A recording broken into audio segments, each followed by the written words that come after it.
तो इस एपिसोड की शुरुआत वहीं से होती है जहां से पिछला एपिसोड खत्म हुआ था। स्पार्टा टेरिटरी का जो था भी गेट वो ओपन हो जाता है, यानी अब जो दुनिया और स्पार्टा टेरिटरी वो दोनों कनेक्टेड हो चुका है। इंक्लेन देख के खुश हो जाते हैं कि अच्छा ये इनका 3000 वर्ल्ड मजा आएगा।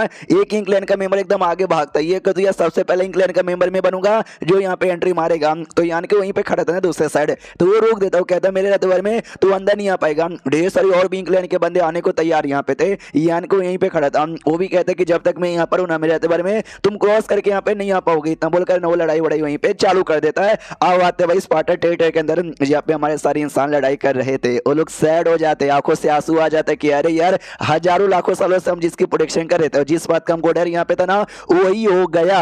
इंग्लैंड वालों ने पोर्टल यहाँ पे तोड़ दिया और सारी इंग्लैंड यहाँ पे आ रही है। एक टाइम यहाँ पे था जब सब कुछ मेंटेन यहाँ पे था, बराबरी था, बराबर की फाइट यहाँ पे चालू थी। 500 साल पहले हमने लीड यहाँ पे लिया, हमने इंग्लैंड की लगी ऑलमोस्ट यहाँ पे बैंड बजा दी, लेकिन फिर हम लोग उस पिंजरे के पास आ गए। पिंजरे में यहाँ पे ओपन हुआ जिससे ढेर सारे क्लोन आ गए, ढेर सारे इंग्लैंड के लोग यहाँ पे आ गए। यहाँ तक इंक है ना उसने भी निकलने की कोशिश की, हालांकि हमने उसको जैसे तैसे रोका, लेकिन बाद में जायंट स्पीड ग्रोथ को आते ही मामला यहाँ पे बदल गया और तब से लेके अब तक लगभग 200 या 300 साल हो चुके हैं। मामला उल्टा हो चुका है और इंसानों की यहाँ पे हार हो चुकी है। तो सारी इंसान यहाँ पे सैड हो जाते कि भाई अब कैसे जीतेंगे, सब बर्बाद हो गया। तभी इनका ध्यान जाता दूर यान के ओर जो फाइट किया जा रहा था। तो यान के भी चिल्लाता है हारो मत, अभी भी हमारे यहाँ पे नहीं है, अभी हमारे बंदे लोग यहाँ पे जिंदा है, अभी तक हम लोग मरे नहीं है, जब तक हम लोग नहीं मरेंगे, जब तक ये जंग भी यहाँ पे खत्म नहीं हो गया। हम लोग मर गए, हमारे बंदे लोग बाकी है, वो लोग लड़ाई करेंगे जब तक हर एक इंसान यहाँ पे ना मर जाता है, जब तक ये लड़ाई यहाँ पे चलती ही रहेगी। तो जाहिर सी बात है उठो और लड़ाई यहाँ पे करो। एक लड़की कहती है ऑफ कोर्स भाई हम अभी जिंदा है, हम हारे यहाँ पे नहीं है, तो ऐसे कैसे हारेंगे, हाँ तो लड़ाई करो। और क्या, तो वापस इंसानों में जोश आता है, वो लोग लड़ाई करने को तैयार थे। जो जायंट स्पीड गॉड था या कह लो जिसके अंदर इंक का क्लोन यहाँ पे था, वो भी देखते कि यार यार इंसानों को क्या हो गया, वापस इनके अंदर जोश आ चुका है और पहले से ज्यादा जोश आ गया उस लड़के के चक्कर में। क्या ओ शिट यार, वो तो मैं कटर इस मांगा का, दूसरी सी बात है उसकी बात सुनते ही जोश यहाँ पर आएगा। अगर मुझे मालूम होता कि यही लड़का मेन कटर है, हाँ तो इसको मैं सबसे पहले मार डालता। जब मेरी मुलाकात यहाँ पर हुई थी एंड सेटल लोग यहाँ पे देखते कहते वाह यार, उसकी बात सुनकर सबको जोश आ गया। यंग है ना वो भी और बाकी बंदे भी, जब यंग होते हैं ना तो यंग का जो होता है ना खून अंदर वो दम रहता ही कमाल का है। दूसरा सेटर कहता है तुझे भी वापस से यंग बन के हॉट ब्लडेड बन के बैंड यहाँ पे बजाना है क्या। दूसरा सेटर कहता है कि वेल यंग कहाँ हम लोग है यार। अब जब मैं पहली बार 9वें रैंक पे यहाँ पे गया था ना, उसके बाद मैं आ गया था इस एरिया के अंदर, यहीं पे रोज लड़ाई करता, सोच समझ के अपना दिमाग यहाँ पे चलता। यंग लोग उतना दिमाग नहीं लगाते, एकदम सीधे कूद जाते कि मारो काटो ये वो मुंह में दो ये करो वो करो, इतना हमसे अब नहीं होता। एक और लड़की यहाँ पे थी, वो भी सेटर यहाँ पे थी, जो बच्ची जैसी लग रही है लेकिन ये भी काफी बूढ़ी यहाँ पर है। वो भी कहती भाई तुम लोग खुद को यंग बंदे के साथ यहाँ पे कंपेयर करो, वो लोग भाई जो उनके मन में आता है वो लोग करते हैं,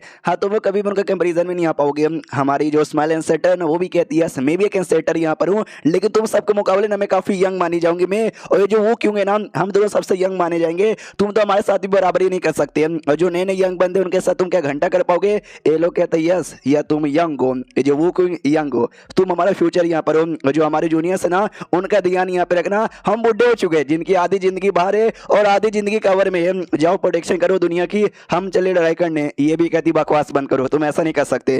वो कहते हमको ऐसा करना पड़ेगा स्टाफ बॉन्डी के बंदों की ज्यादा प्रोटेक्शन करना, क्योंकि वहां पे हमारे ढेर सारे ऐसे बंदे जो कि 7वें रैंक पे डरे गए थे, वो आगे चल के 9वें रैंक पे जाएंगे, वही दुनिया बचाने में सपोर्ट करेंगे। तुम तो यान के को जानते भी, अच्छा रिलेशन भी उसके साथ यहाँ पर है और स्टाफ बॉन्डी उसी का वर्ल्ड यहाँ पर है, हाँ तो वही अच्छे से कर लेना। ये भी कहती बकवास मत करो, हम यार हमको छोड़ के मत जाओ। वो लोग कहते कि नहीं तुम यहीं पर रहो, वापस लौटो हमारे बंदे लोग को लेकर, हमें ना भाई हम पूरा दम यहाँ पे लगाएंगे, फाइट यहाँ पे करेंगे। अरे करेंगे यार, तुमको टेंशन लेने की कोई भी जरूरत नहीं है, इतना बोलकर निकल जाते हैं। हाँ इन शॉर्ट उनका ये कहने का मतलब है वो क्यों और अपनी स्मॉल सेटर को छोड़ के बाकी सारे सेटर जंग करने के लिए जाएंगे और ये दोनों खाली प्रोटेक्शन करेंगे हमारी दुनिया का, और बाकी जो भी हमारे एरिया में आने से ना उनको रोकने की पूरी कोशिश यहाँ पे करेंगे। तो स्मॉल सेटर को भी रोना आता है। ये भी कहती है बूढ़े लोग हमको यहीं पे छोड़ के सारी जिम्मेदारी हमको देके यहाँ पे चले गए। वो लोग जाते कहते चलो भाई अपने सेट के लिए, अपने बंदों लोग के लिए, अपने बच्चों के लिए जाकर लड़ाई करनी पड़ेगी। वो लोग निकल जाते हैं लड़ाई करने के लिए। स्मॉल सेटर बाकी अपने इंसानों को लेकर बाहर साइड यहाँ पे निकल जाती है।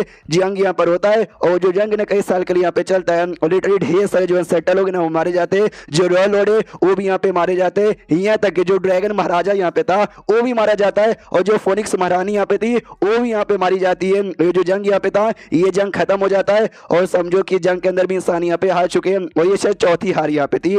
सबसे पहला हार यहाँ पर हुआ था जब उनकी लड़ाई हुई थी वहां पर केज के पास, सेकंड हार यहाँ पर हुआ था जब नो रिटर्न पास में लड़ाई हुई थी, तीसरा हार हुआ था जबकि भाई उन्होंने पोर्टल ओपन कर दिया था, चौथा हार जब अभी हो चुका है जब ढेर सारे सेटलों की जान यहाँ पे जा चुकी है। अब आते वाइड लेट जो सेट यहाँ पे था ना सेट के अंदर, जहाँ पे जो बुड्ढा बीश हो यहाँ पे था वो भी कहता जैसा यान के ने बोला वैसा यहाँ पर आया। बर्बादी जो बीबी यहाँ पे डेमन वाली थी ना वो भी कहती है कि भाई यान के यो कहाँ पर यार क्या हुआ उसका, जो सुनते ये बुड्ढा कहता है डोंट नो कहाँ पर है। हमारे वाइड लैंड के जो भी बंदे लड़ाई कर रहे थे ना वो सारे के सारे बंदे यहाँ पे वापस ही आ चुके हैं और अभी के लिए ना वो लोग वापस यहाँ पर है। इसको गुस्सा आता बहुत ही ज्यादा यान के ऊपर। उसको जो बुड्ढा ना जो छोटा ड्रैगन यहाँ पे था उसको ऑर्डर यहाँ पे देता कि जाकर हमारे जो बाकी बंदे लोग को बताओ कि शायद वापस से जंग करने की तैयारी करनी पड़ेगी।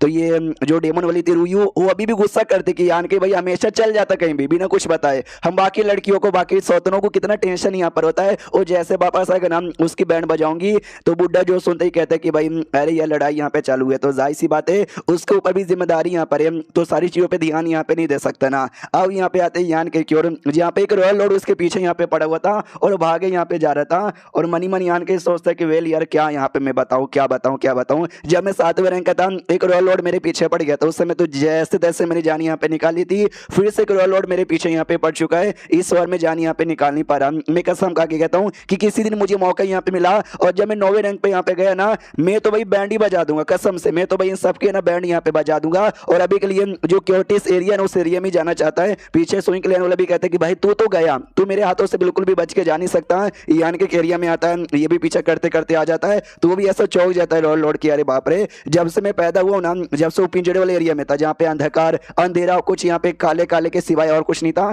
तो ऐसा नजारा देख के मुझे मजा आ रहा है। लेकिन अभी के लिए जो मेरा मेन टारगेट है ना उस यान के बच्चे को ढूंढना है, उसको यहाँ पे मारना है। और बेटे यार ये तो 8वें रैंक का जो इतना भागे जा रहा है और मैं पीछा किया जा रहा हूँ, अब वो लड़का थक चुका रहेगा लेकिन भाई मैं उससे ज्यादा यहाँ पे थक चुका हूँ। तू तो गया इतना बोलकर अपना हाथ आगे करके पकड़ने को तैयार था, लेकिन यान के उसके हाथों पे हमला करके उसके हाथ को काट के आगे जो पोर्टल यहाँ पे था ना भाई क्योटिक एरिया में जाने का उसमें घुस जाता है। रॉयल लॉर्ड भी देखता कि यार एकदम सामने यहाँ पे था, मैं उसको पकड़ने को एकदम तैयारी यहाँ पे था, लेकिन लेकिन लेकिन एंड में ऐसा बच के निकल गया कि मैं यहाँ पे क्या बताऊं। अब आते अंदर साढ़े जैसे यान का अंदर सड़ आता ना दो स्टोन क्लैन के लोग आपस में लड़ते हुए दिखाई देते हैं तो यान के भी कंफ्यूज किया यार ये अजीब से स्टोन क्लैन के लोग कहां से आ गए। एक सेकंड, ये तो वही अजीब से छोटे छोटे से स्टोन क्लैन के लोग हैं जिनको मैं छोड़ के गया था यार, ये लोग ऐसे ऐसे बन चुके हैं क्या। और तभी पीछे से जो रॉयल लॉर्ड है ना वो भी पोटा द्वारा अंदर साइड यहाँ पे घुस आता है। ये कहते लड़के तू तो यहाँ पे गया, वो जैसे अंदर यहाँ पे आता है वो जो इंक क्लैन के लोग थे आई मीन इंक क्लैन के नहीं भाई स्टोन क्लैन के जो लोग यहाँ पे थे ना वो लोग हमला कर देते हैं। रॉयल लॉर्ड भी देखता है तुम सब बेकार पिद्दू, तुमको मारूंगा नहीं, तुमको अपना गुलाम यहाँ पे बना लूंगा, इतना बोल कर ना उन पे इंक एनर्जी यहाँ पे डालता है। लेकिन जो स्टोन क्लैन के लोग हैं ना उन पे इंक एनर्जी का कोई भी असर यहाँ पे नहीं होता, तो ये भी कंफ्यूज किया यार ये इसके ऊपर भी कोई असर यहाँ पे नहीं हो रहा। यहाँ तक कि जो ड्रैगन क्लैन और फोनिस क्लैन के जो छोटे मोटे लोग हैं ना वो भी इंक डिसेबल बन जाते हैं। ये अजीब सा कौन सा पत्थर जैसे क्रिएचर्स है जिन पे मेरा इंक एनर्जी का कोई असर ही नहीं हो रहा। एंड देन ये वीडियो यहीं पे खत्म हो जाता है। क्या लगता है एंड में सन बर्निंग और मून इधर ही बचा पाते हैं या कोई और रास्ता यहाँ पे निकल जाता है। मिलते किसी और वीडियो में, जब तक के लिए बाय बाय।